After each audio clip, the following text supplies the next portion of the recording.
Primetime local news, serving the Lakeland and Midwest regions. Good evening, I'm Tate Lakecraft. People across Canada are set to honor Indigenous history tomorrow as a local awareness group is hosting a virtual event. Today on Primetime Local News, I'm joined by Tigra Lee Campbell from Lloydminster and Vermilion for Equity, and she's here to talk about a virtual event that will honor tomorrow's National Day of Truth and Reconciliation. So Tigra, just off the bat here, what can you tell people about this virtual gathering planned for tomorrow? Yes, so tomorrow's event, like you had said, it's an online event. It's happening over Facebook Live. It's between myself and my group members and a few other grassroots leaders from the Treaty 6 area. So we have a lady from Cold Lake, some from Edmonton, just a really great collective of people with various ideas. And you guys are just aiming to create conversation and awareness, or what's the goal of this event? Absolutely. It is to promote conversation. The event, that's literally what it is. It's a low-key conversation, educational conversation on the TRC, what it is and why it's important that we should be either trying to complete the 94 calls to actions ourselves or advocating for the completion of them. Then, for anyone who might want to check out the event, where can they go to learn more? They can visit our Facebook group, which is Lloydminster and Vermilion for Equity. We also have an event page, which anyone can see. The group you have to join, but the page you don't have to join. And that's where the live will be held. And if anyone has any questions, they can always reach out to me on Facebook, or they can email me at lloydminstervermilionforequity@gmail.com. Thanks so much for doing this, Tigra. Yeah, thank you. Thanks for having me. People in North Battlefords are taking a new approach towards the issue of homelessness in the area, as Jace Mackey spoke with the Métis Nation of Saskatchewan to learn more. The Métis Nation of Saskatchewan is part of a new collaboration to address homelessness in the Battlefords area. Joining me to talk a little bit more about this new collaboration is the Director of Housing for the Métis Nation of Saskatchewan, Christina Conrad. Thank you so much for being here with us today.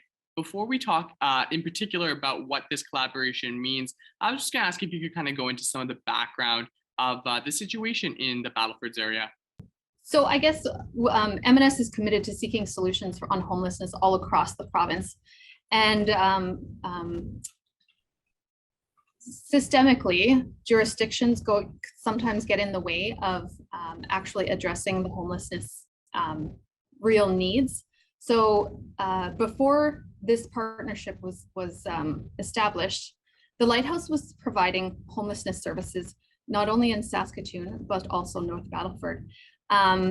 Partnerships for homelessness to be effective have to happen. So this is a really good partnership to make sure that systems are in place and everyone's on the right page to serving that population. Can you talk to me a little bit more about this partnership and what it means for addressing homelessness in the Battlefords area? Yes, I can. So the effect is it is definitely going to be positive. The partnership will be able to outline what services already exist in all jurisdictions and work together to fill the gaps that exist to make it more effective on the community. So for example, the Friendship Center provides a lot of services. The Lighthouse also has services in place, and then how the health district and how police services also, and the First Nations and MNS all combined, what do each one of us partners bring to the table so that we're not repeating or duplicating services and being more efficient with our government dollars and doing it the right way. Who's all a part of this collaboration? The new partnership has been established with Battleford Agency Tribal Council, the Métis Nation Saskatchewan, the City of North Battleford, and of course the Lighthouse Supported Living. And then I wanted to talk a little bit about the challenges when it comes to addressing homelessness in a more rural setting, because obviously homelessness exists everywhere across the country, across the province. But when it comes to addressing it in a more rural setting, what are some of the bigger challenges? The biggest challenge in a rural setting is access to services and access to healthcare, transportation to the services that are needed. Yeah, those are the major hurdles. Yeah. Also, with those small rural communities, just like North Battleford, just like Meadow Lake, LaRange, those are I would say like a hub of where citizens go to get the closest access to services.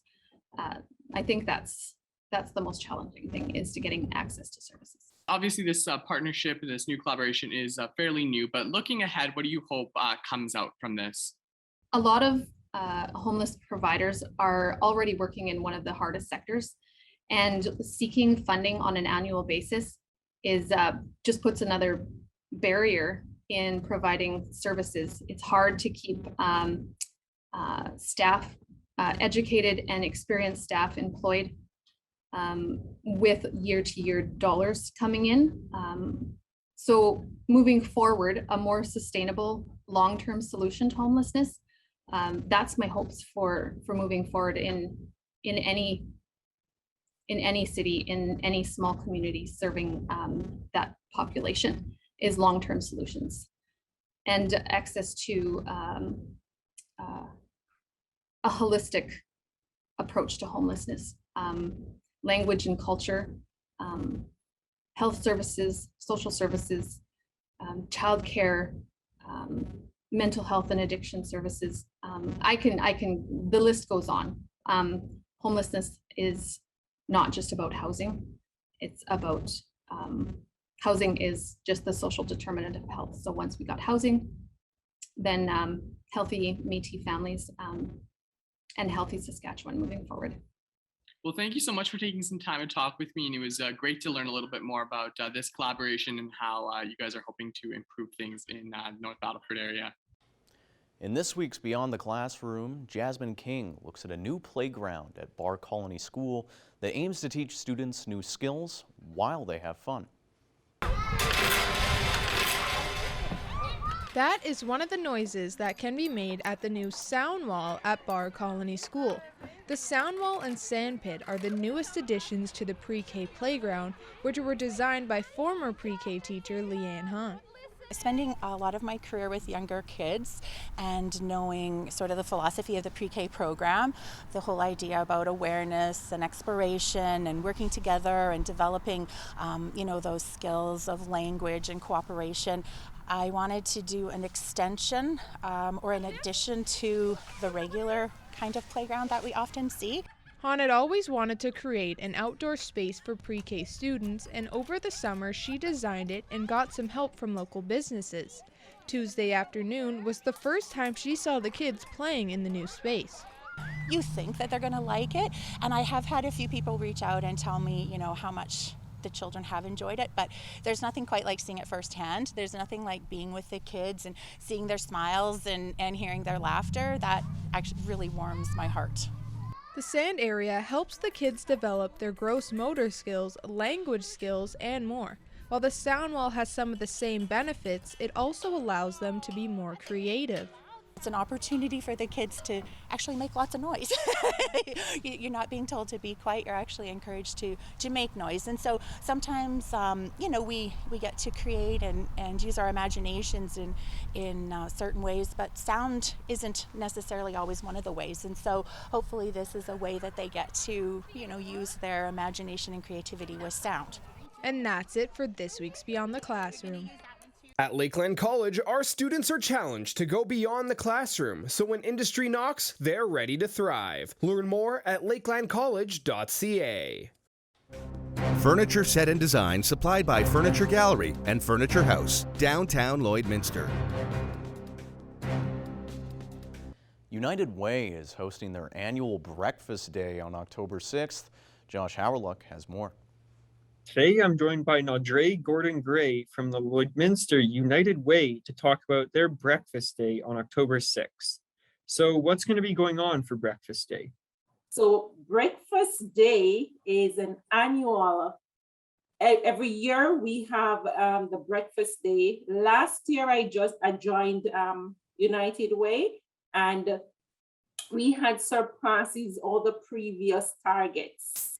So this year, October 6th, we are doing our annual breakfast day, and we are asking all the communities, all the businesses to join in, support us, because we have set a very ambitious target for this year. Even though we know it's COVID, we have set a target for sale of 2,000 sandwiches. So we're just imploring all the businesses to go out, send in your orders. Our order sheet can be found on the website, which is www.lloydminister.unitedway.ca, or we can look us up on Facebook, and the order sheet will be there. And so what are you guys fundraising for this year? So we basically, with our board of directors, we'll come together and we decide where we will split the funds when we raise it, right? So it's not just one specific area that we are giving it to or donating it to. As we said earlier, that we are donating to organizations, we're supporting their program. So once they reach out to us and let us know what their needs are, we as board members meet and decide how to share the funds that we raise. And who are some of the charities that the United Way supports? We support the schools, because we focus on just everyone, right? So the men's shelter, the school, Catholic school, the public school. We support some of the hockey teams also. And then when and where would people be able to pick up these sandwiches? The event will be taking place at the Olive Tree. I want to give a big shout out to the Olive Tree and the workers. They have been a major support to us because they gave us their kitchen. Can you believe it?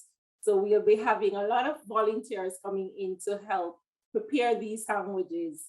And it will be on October 6th. That's Wednesday, October 6th.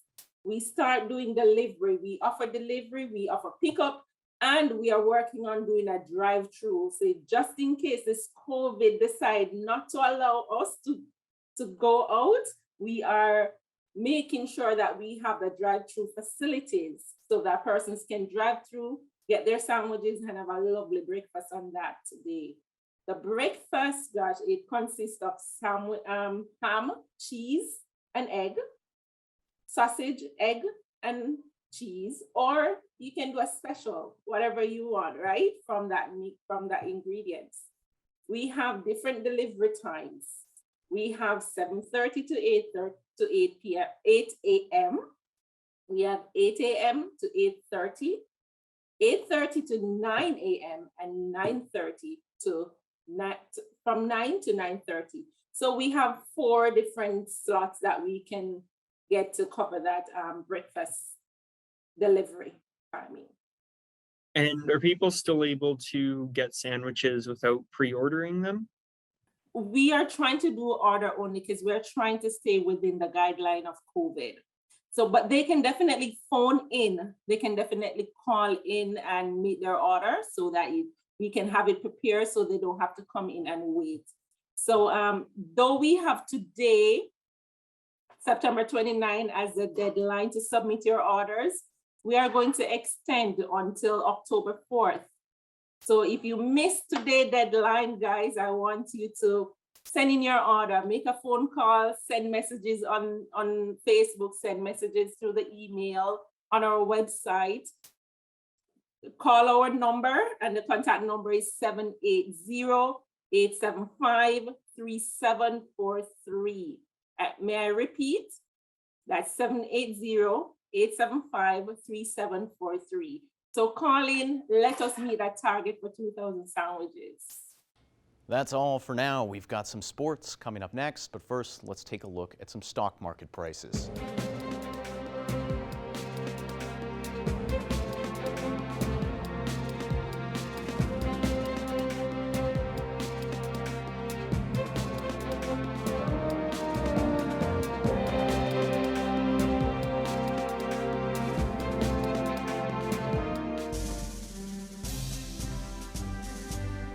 Today's oil prices are brought to you by First General Services.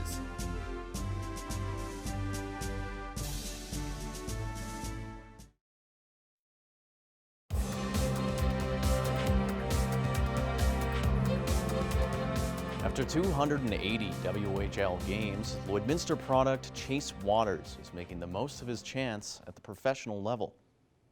At the end of July, Waters was the first signee for the relocated Abbotsford Canucks, the American League affiliate for the Vancouver Canucks. Yeah, there's a lot of, everyone's path is different, getting to where they want to get in hockey and where they want to get to in life, and I think that's a big thing is, when that happened, I kind of had to put it behind me and move to get better. I know there was areas in my game I had to improve on, so I'm just trying to, check those off the box here, heading into Abbotsford. In his first preseason game with the Canucks on Monday, Waters potted his first professional goal. The tally came in the first period of the Canucks' 4-2 win over the Seattle Kraken. The Saskatchewan Association of Rural Municipalities is looking to work with grain companies to find a solution for farmers who can't fill their grain contracts. Jillian Code has more. Today on Primetime Local News, I'm joined by Ray Orb, who is the president of the Saskatchewan Association of Rural Municipalities. Now, Ray, you guys put out a call asking for grain companies to work with farmers a little bit on their unfulfilled grain contracts. What can you tell me about what prompted this call? Well, SARM felt it was necessary to reach out to the grain companies because of the fact that this year there were a lot of farmers that had forward contracted grain and did not get the yield that they were hoping that they would get. So they're short of grain, so they can't fill those contracts. And so there are lots of things out there that have happened to the farmers and the ranchers this year because of the drought, and this is one of them. This is the aftermath of not getting a good crop, and it's adding a lot more stress to the farming community. And that's on top of an already frustrating growing season for a lot of farmers. Mother Nature didn't really give them what they wanted this year. And that being said, do these grain contracts not have a clause for an act of God? Not many different kinds of crops have act of God in them. For those that don't, the farmer is really at risk. And these are tools that the agriculture industry uses every year because farmers need to price some of their grain ahead of time. That's a marketing tactic that most farmers use. And the grain companies actually rely on that too, because the grain companies have customers they need to supply the grain to as well. So those kind of are partnerships, in the grain industry, and they've been going on like that for quite some time. This year, however, it's a different kind of scenario because the crops, across our province were not very good. In some areas, there were really no crops at all. And so this has complicated the issue, and that's why we're trying to reach out and get some attention out there that farmers need to be somehow treated a bit differently this year. Absolutely. So are you guys just asking grain companies for, hey, show us some leniency, or does SARM have, specific suggestions on what these grain companies could do? Well, we're kind of asking for both. I think we're asking for attention. We're asking for, some understanding this year that things are dramatically different. But we're asking for the grain companies to look at, in particular, the perhaps a reduction or elimination of some of the fees, administrative fees, costs like that are pretty exorbitant to farmers that just don't have the cash or just don't have the grain to fill the contracts. And we're hoping that the grain companies and the farmers could work together on this. And with grain contracts, I think farmers always know that they're assuming a little bit of a risk because we can't predict the future markets. But this year's season, with the low yields and the climbing grain prices that seem to still be going up, what type of position does this put farmers in financially? It puts many farmers in a real bind. Normally we wouldn't see this kind of price increase. In some cases, and in a lot of cases, the price of the grain may have doubled from the time that the farmer signed the contract until recently. And that's really beyond the farmer's control. So some of the contracts, I think they need to be looked at in a different light. Perhaps next year there should be more time spent on looking at contracts that are fair to both parties and not as one-sided as they seem to us. Yeah. Yeah, and hopefully your guys' call for support will help generate discussion on how to make changes that will benefit both parties. Ray, thank you so much for your time today on this. You're welcome, Jillian. Yeah, welcome. Anytime, Jillian. Thanks for giving us a call. Now, let's take a look at some agriculture prices.